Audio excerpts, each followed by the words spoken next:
Υπάρχουν στιγμές που η προδοσία δεν μυρίζει το άρωμα ενός άλλου ανθρώπου, ούτε κρύβεται σε κρυφά μηνύματα και χαμηλωμένα βλέμματα. Υπάρχει μια μορφή απιστίας που είναι πολύ πιο σιωπηλή, πιο βαθιά και τελικά πιο οδυνηρή. Η απιστία προς το κοινό μας μέλλον, η σταδιακή απόσυρση της ψυχής από ένα σπίτι που κάποτε έσφιζε από ζωή. Εκείνη τη νύχτα, όταν η βροχή χτυπούσε ρυθμικά το παράθυρο της κουζίνας, δεν βρήκα κάποιο αποδεικτικό στοιχείο στο κινητό της, ούτε την έπιασα να μου λέει ψέματα για το που βρισκόταν. Η αποκάλυψη ήρθε μέσα από μια παράκληση. Όταν με κοίταξε στα μάτια και μου ζήτησε να το κάνουμε αυτό μαζί, κατάλαβα ότι η γυναίκα που αγαπούσα είχε ήδη φύγει μήνες πριν, χωρίς να μετακινήσει ούτε ένα από τα πράγματά της. Είχε απατήσει την υπόσχεση που είχαμε δώσει να είμαστε παρόντες ο ένας στη ζωή του άλλου και η συνειδητοποίηση αυτή με άφησε πιο μόνο από όσο θα με άφηνε οποιαδήποτε άλλη αποκάλυψη.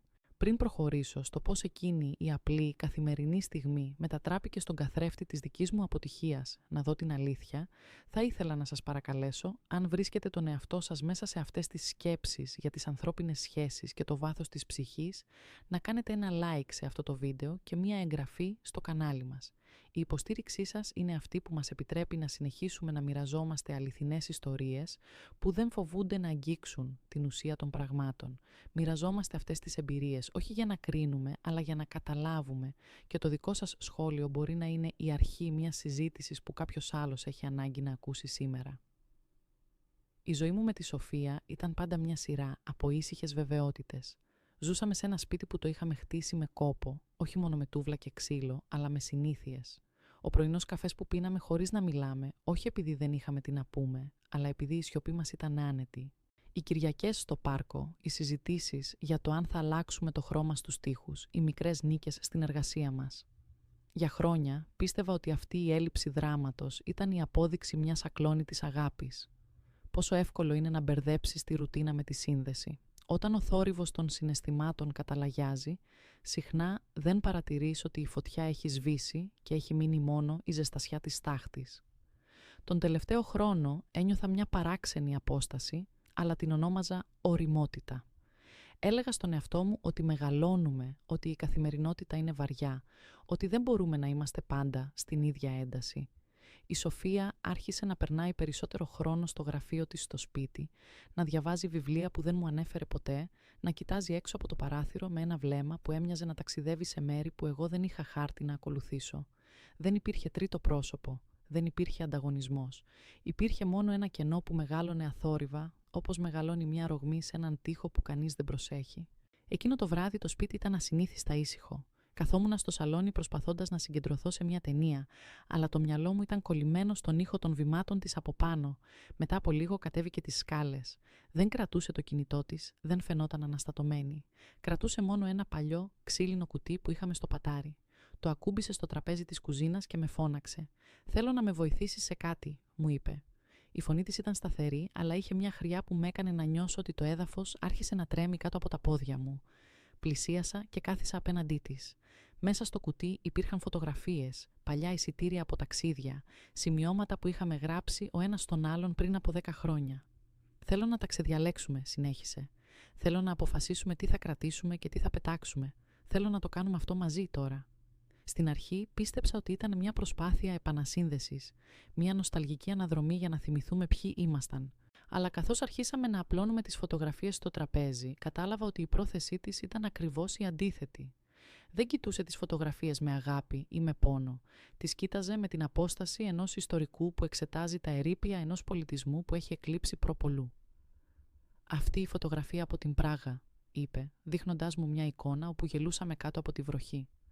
Ήμασταν τόσο διαφορετικοί τότε. Πιστεύω ότι εκείνος ο άνθρωπος στη φωτογραφία δεν υπάρχει πια, ούτε η γυναίκα δίπλα του. Κατάλαβα τότε ότι η Σοφία με καλούσε να γίνω συνεργός στην κατεδάφιση της κοινής μας μνήμης. Αυτή ήταν η απιστία της. Είχε σταματήσει να πιστεύει στο εμείς εδώ και πολύ καιρό και τώρα μου ζητούσε να τη βοηθήσω να τακτοποιήσει τα συντρίμμια. Είχε επενδύσει τα συναισθήματά της σε μια ζωή όπου εγώ ήμουν απλώς ένας συγκάτοικος, ένας μάρτυρας της δικής της απομόνωσης. Είχε απατήσει την ιερότητα του παρόντος μας, ζώντας ήδη σε ένα μέλλον όπου το σπίτι αυτό θα ήταν άδειο. «Γιατί τώρα, Σοφία?» τη ρώτησα. «Γιατί θέλεις να τα πετάξεις όλα αυτά?» Με κοίταξε με μια ειλικρίνεια που με τσάκισε. Επειδή κουράστηκα να κουβαλάω το βάρος μιας ιστορίας που δεν τη νιώθω πια δική μου. Ένιωθα ότι αν το έκανα μόνη μου θα ήταν προδοσία. Αλλά αν το κάνουμε μαζί, ίσως μπορέσουμε να συγχωρήσουμε τους εαυτούς μας που αφήσαμε την αγάπη να γίνει συνήθεια. Εκείνη τη στιγμή η εσωτερική μου σύγκρουση κορυφώθηκε. Ένιωσα θυμό, όχι γιατί με απατούσε με κάποιον άλλον, αλλά γιατί με απατούσε με την ίδια της την απελπισία. Ένιωσα την ανάγκη να υπερασπιστώ το παρελθόν μας, να της θυμίσω τις υποσχέσεις μας, να ουρλιάξω ότι είμαι ακόμα εδώ. Αλλά κοιτάζοντας τα χέρια της πάνω στο τραπέζι, κατάλαβα ότι δεν υπήρχε τίποτα να σώσω. Η απιστία της ψυχής είναι ένας δρόμος χωρίς επιστροφή. Όταν κάποιος αποφασίσει ότι η εσωτερική του μοναξιά είναι πιο πολύτιμη από την κοινή σας προσπάθεια, τότε το παιχνίδι έχει χαθεί. Περάσαμε τις επόμενες ώρες σε μια παράξενη, σχεδόν ιερή σιωπή, σκίζοντας χαρτιά και βάζοντας στην άκρη αναμνήσεις. Ήταν μια διαδικασία αποσύνθεσης που την κάναμε με απόλυτο σεβασμό. Δεν υπήρχαν φωνές, δεν υπήρχαν κατηγορίες. Υπήρχαν μόνο δύο άνθρωποι που συνειδητοποιούσαν ότι η απόσταση ανάμεσά τους ήταν πλέον μεγαλύτερη από τον ωκεανό.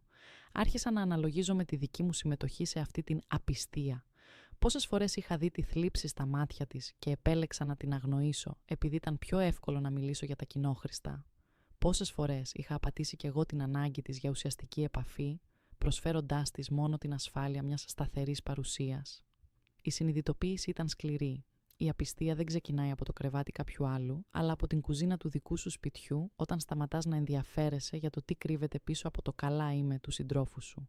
Όταν το κουζίνα άδειασε και τα περισσότερα από τα περιεχόμενα του κουτιού κατέληξαν σε μια σακούλα σκουπιδιών, η Σοφία σηκώθηκε.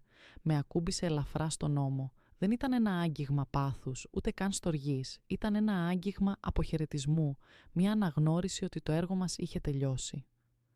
«Σε ευχαριστώ που το κάναμε μαζί», ψιθύρισε και ανέβηκε στο δωμάτιό της. Έμεινα μόνος μου στην κουζίνα. Η βροχή είχε σταματήσει και η απόλυτη ησυχία του σπιτιού ένιωθα να με πνίγει.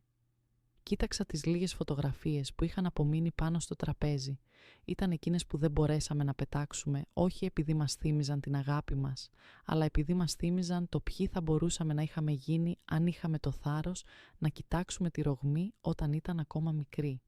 Η αληθινή απιστία, σκέφτηκα, είναι να μένεις σε μία σχέση ενώ η καρδιά σου έχει ήδη μετακομίσει. Είναι να προσφέρεις στον άλλον το σώμα σου, τον χρόνο σου και το όνομά σου, αλλά να κρατάς για τον εαυτό σου την αλήθεια σου. Η Σοφία δεν με πρόδωσε με έναν άλλον άντρα. Με πρόδωσε με τη σιωπή της, με την άρνησή της να παλέψει, με την απόφασή της να ξεθοριάσει αργά και σταθερά μέσα στην ασφάλεια του γάμου μας. Αυτή η ιστορία δεν έχει ένα τέλος με δράματα και δικαστήρια. Έχει ένα τέλος που μοιάζει με το φθινόπωρο. Τα φύλλα πέφτουν ένα-ένα μέχρι που το δέντρο μένει γυμνό. Χωρίσαμε λίγους μήνες αργότερα, όχι γιατί έγινε κάτι κακό, αλλά γιατί δεν είχε μείνει τίποτα καλό για να μας κρατήσει. Το σπίτι πουλήθηκε, τα έπιπλα μοιράστηκαν και οι δρόμοι μας τράβηξαν σε διαφορετικές κατευθύνσεις.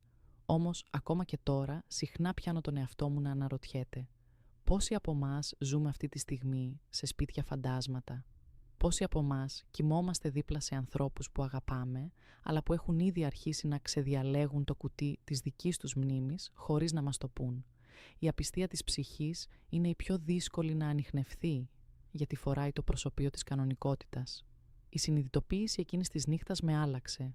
Με έκανε να καταλάβω ότι η αγάπη δεν είναι ένα κεκτημένο δικαίωμα, αλλά μια καθημερινή επιλογή να παραμένεις παρόν, ακόμα και όταν η σιωπή γίνεται άβολη.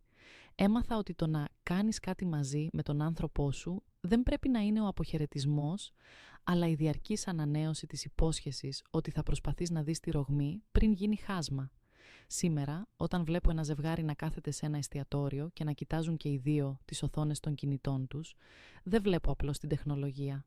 Βλέπω την αρχή εκείνου του κουτιού, βλέπω τη σιωπηλή απόσυρση που ονομάζουμε ξεκούραση και θέλω να τους φωνάξω: μιλήστε, τσακωθείτε, κάντε θόρυβο.